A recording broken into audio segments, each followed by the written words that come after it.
So kind of a special day today. The kids are coming back to work on the fleet line, but so is the owner who donated the car in the first place. Now he has no idea that I'm a tractor mechanic.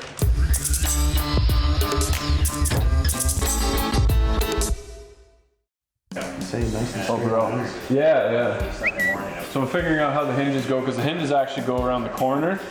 Yeah. So if you tilt them, you open up the gap, right? If you tilt the hinge, you shim the hinge. Yeah. Yesterday, Ryan came by. I didn't film anything afterwards because I got right into working and painting.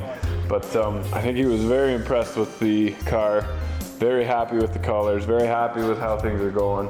I bought the visor off of him. He bought this car for his wedding 17 years ago and never got around to finishing it. So everything that's been done and collected to this car was done 17 years ago, and then it hasn't been touched. So somebody started the body work and never finished it. It's crazy because I'm missing all the clips that go in to hold all the steel trim on, all the stainless trim here that's on the back of the GTO here. And it's all different sizes, it's all different. It changes sizes because these here are blind holes that are kind of covered up with a little bit of filler already, and then these are bigger holes with nuts on the back of them. He goes, oh, that was in 2 white plastic bags, that was in a little bolt bin that was blue and it was cracked on the one side. I'm like, how can you remember that? That was 17 years ago. And I've never seen that. Rick, because the car was at Rick's, he goes, I brought everything over. I don't have them, but then he went home and looked and found 2 white bags, and goes, I got all the clips for you. So that was nice because I was starting to experiment with how I'm going to keep these clips in there. I don't want to use the old ones because they're rusty. I don't want stains coming out, so I tried these like push-in plastic ones. This is as far as I went, but they're in there like crazy. I can't even pull that back out again. And there's a blind hole. I didn't realize that the rear window actually slides back. It only goes up to about here, so it only opens a crack. I keep this window still in there because I have so many windows. It's nicer to just have the mechanism in there and just swap the glass. I gotta get this car done so I can get all the parts out. But anyway, these plastic clips, they weren't working. They're not gonna work right. It's kind of a one-time thing. And there's no way to pull these out without like scratching the glass. And bye kitty, go spray outside. Thanks. So I'm glad that this is working. Put a card in this phone. I actually took this chrome sticker and put it on the grill just to try something new. So I bent it around and then glued it on the back. You see leftover spray glue. And that should look pretty nice. Got my lens pretty clean. A little bit on the bottom there that I couldn't get out, but I managed to save the writing on it. Shows up pretty nice there. There. Happy with that, so now I just gotta fold over these lips. I'll probably use a rubber hammer for that. Towel or something and just tap it over, if anything, my body hammer. Can't crack the glass and can't crack the paint, even though this gets covered by a gauge and the bottom gets covered with that chrome piece. But yeah, that turned out really nice. Happy with that. So it was Saturday night and I should have went to bed. I broke my rule, worked too late again. What I did was I folded this bezel around the glass without having the holder in it as well. So I had to peel it off again and ruin it. Now I gotta paint another one, but I did realize that I folded this too far back, and in doing so I couldn't fold it over neatly, and the edges here didn't look great. So I grabbed the second last one that I had, which is over here, and cleaned it all off, got it ready to prime, and then I wire wheeled the back, and the wire wheel caught and threw it across the floor and bent it. So I grabbed the very last one that I had, which is this one, and I'm going to, it's already primed now, it's Monday morning now, I decided to give up after that.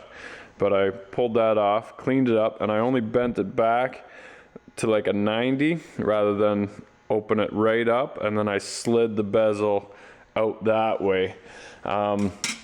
And in doing so, I also realized that the glass was loose inside, and that's just common sense. So I just put a little bit of silicone on the outside where it wouldn't seep into where you can see the chrome. So now I'll put a little bit of silicone on the other side, and that'll, because otherwise the glass will rattle as you're driving down the road. That's no good. So now I'm gonna put it back together again, paint it. I also found my hinges that for the glove box, so I'm gonna paint those at the same time. The bottom of the dash, this is gonna disappear and the radio is gonna go there, but this color isn't far off from that color. So I'm gonna leave it alone for now. I don't know what the T stands for. It's not throttle. C is obviously choke. I gotta see where that T goes. But anyway, I'm not gonna paint this because the radio is pretty intricate and it's underneath the dash more or less. I'm gonna leave that alone for now. I'm having trouble finding somebody who will work on a 6-volt radio. So I'm going to just paint those in the booth now, and then put the dash together and then get going on blocking the last of the car. Oh, and I got to put my spotlights in as well. So I got to rig up a jig for that, because I think there's a bunch of stuff that goes through the pillar, and if you just try to drill, your drill's going to want to wander and it's going to make a big sloppy mess. So yeah, we're getting closer. Here we go. So I'm gonna install our spotlight here on the passenger side. I did the driver's side already. I made this little jig. This is the holder for the spotlight where it goes through, and then I have a 1/2-inch copper pipe that goes tight on pretty tight on the drill bit there, with a little bit of room.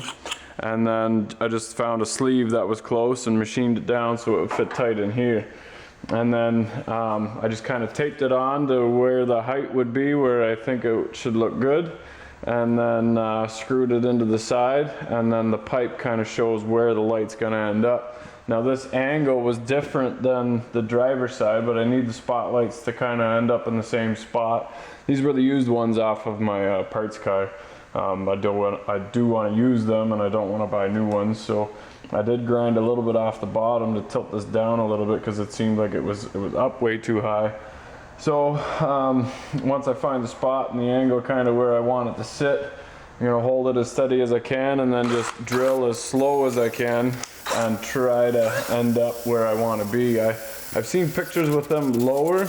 I didn't want to risk hitting the dash, and with my measurements from where the steering wheel was, I thought just up above the bottom of the window would be good.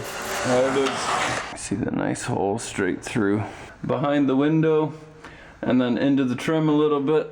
I guess I'll drill the hole for the trim after. Well, that looks perfect to me. I'm very happy with that. I'll put the dash in to make sure that the handle doesn't hit the dash. Dash is starting to look pretty nice. You can tilt the handle all the way down and still have like a 1/2 inch between before it hits the dash. So, wow, fantastic. So this is the grill off our Fleet line. It's in pretty good shape. Not good enough to redo to keep the polish the chrome and have it put it back on. So what I did was I just sanded it and filled the low spots and the heavy pitting with some spot putty. We're gonna sand those down and put a vinyl wrap around it, a chrome vinyl wrap. We're gonna give that a shot. It's not in the budget for a $3,000 new grill. It's not in the budget to re-chrome it, because that's probably about the same. So we're gonna see if we can get away with it. There was 2 really bad ones on the Fleet line that I bought. One of these and one of those. And this one actually.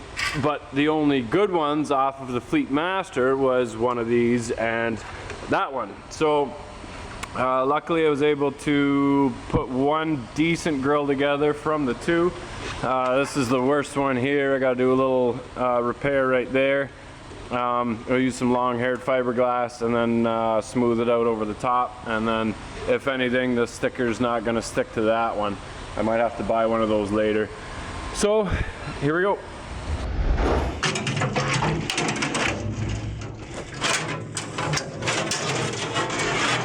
Get in there.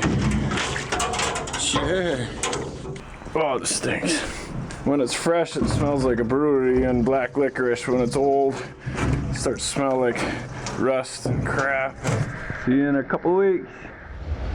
So this is the bottom of the hood on our Fleetline. It's in very good shape. The only welding I need to do is a little spot on the frame there and a little spot on the frame there. The only problem with this hood is that it's 2 halves, and that leaves a seam in the middle. If you can see this here, there's a little gap there, and there's a trim piece that goes on an angle, or like a little triangle, bigger at the front, smaller at the back, to connect the two, and it just covers up the seam, and it's painted to match the hood. There's also a little trim piece at the very front here that covers up the front, that goes up to the hood ornament. And the problem is that I have 3 hoods and no trim pieces. What I'm gonna do is cut a piece of triangle and weld it in, and then blend it in. I can't do that to the front. Apparently the Chevys of the 40s did have them. They're out of stock. I think I can make that one. It's gonna be hard to blend that one in because it comes to a point. I can't make that look good. So unfortunately, I can't get that centerpiece. It's gonna look better when it's smooth over anyway. It just adds about a day's worth of work, which really sucks. So I got a buddy who does ductwork, and they use this insulation in their ductwork. We're going to use this as insulation and a sound barrier in the Fleetline and the GTO. Now, most insulation in cars isn't waterproof to begin with. This definitely is not either. The carpet on top will help wet feet and muddy boots and that, but I don't expect either car to ever see mud or rain or snow. They're definitely fair weather cars. So this is a nice cheaper alternative than the stuff that you can buy, a soundproof barrier. This will do the entire floor and ceiling on the Fleetline for about 80 bucks. Then you can buy the carpet matting from Chevys of the 40s, I think, but we're also going to use a marine carpet. Chevys of the 40s didn't have a color that matched our nice tan interior, so the marine carpet that my interior lady Abby recommended is only about 35 bucks a yard by 72 inches wide. So we can do the entire carpet in the car for about 100 bucks. We can do all the installation for about 80. Nice compromise rather than the expensive stuff where we're really getting to the end of the budget on this car. So here we go. So to put the insulation on, the contact cement's pretty straightforward to use. Make sure it's nice and clean, both your surfaces. Vacuumed it constantly, and then just spray some on the insulation, spray some on the ceiling. You have about 4 or 5 minutes or so before it's too dry. But as soon as they touch each other, it's pretty well bonded. Cut your pieces to size, spray them, lay them, push on them, and that insulation isn't coming off again. Here we go. Looks like $1 million bucks. I just want to point out that that is not my footprint. That one is. Hopefully. Oh boy. That'll be the last time that this car is ever upside down. So, about to put the body back on the frame. These were the only mounts. I think it's a tire. Pretty sure it's a tire. What we're going to use is a mud flat to, it's just a hair thicker, maybe a little softer. There's 22 bolts holding that frame on. So I got to cut 22 of these. I got to drill a hole in the center, and away we go. 10 steps work pretty good for mud flaps.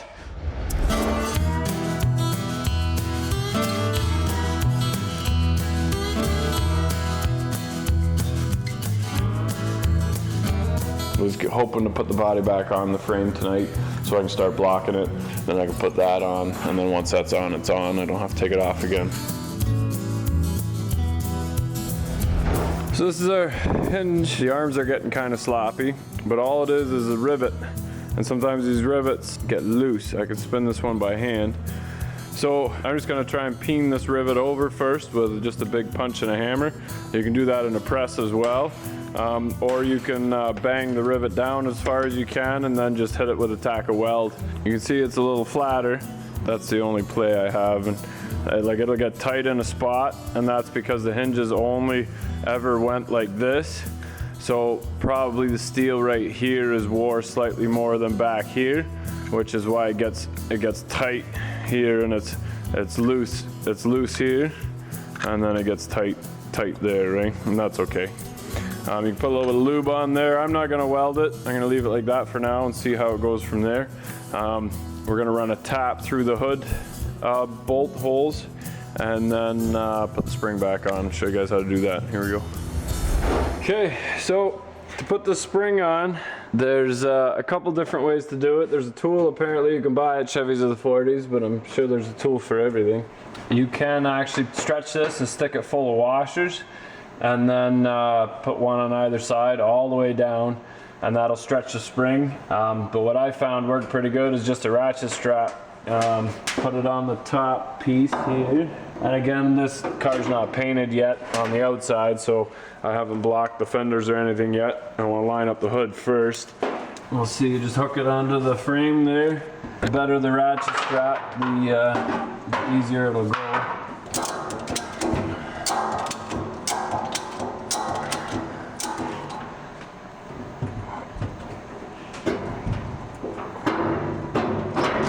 And there it is. And just wiggle that out. And your spring is in place. It's just that easy. After some pushing and pulling and tweaking and whatever else, it closes really nice. So I'm really happy with that. That's the one side. And then this is the other side. Can't complain about that. And then this is just so tinny. I can maybe move the hood back a little bit, but I'm pretty close to scuffing on the front here, so I want to avoid that for sure. This will get repainted, so I can get away with it now. I just got to make sure that I stay away. So this gap is a little excessive here, but this hood is pretty unique because it kind of goes, it lifts up and then it tips out and swings forward, and it's pretty close, but you can see just what tightening the hinge did. This is where it was scraping before, and just tightening that hinge brought that in almost maybe about an inch. The front does line up really nice here on both sides. I can bend this corner in just a touch. I might have to sacrifice that for this gap at the back here. The front of the car is the focal point, right? The big grille, all the chrome on the front. So I really want to make sure that these lines are right. I'll put the grille back on again, make sure that that looks good. Then we can block the hood and the fender and the back fenders, and then it's ready for paint. So here we go. Hey, thanks for watching. Don't forget to like and subscribe. If you love the channel, consider picking up a tape boss to make those projects go faster so you got more time to watch YouTube. And remember, if you're not filthy, you're not rich.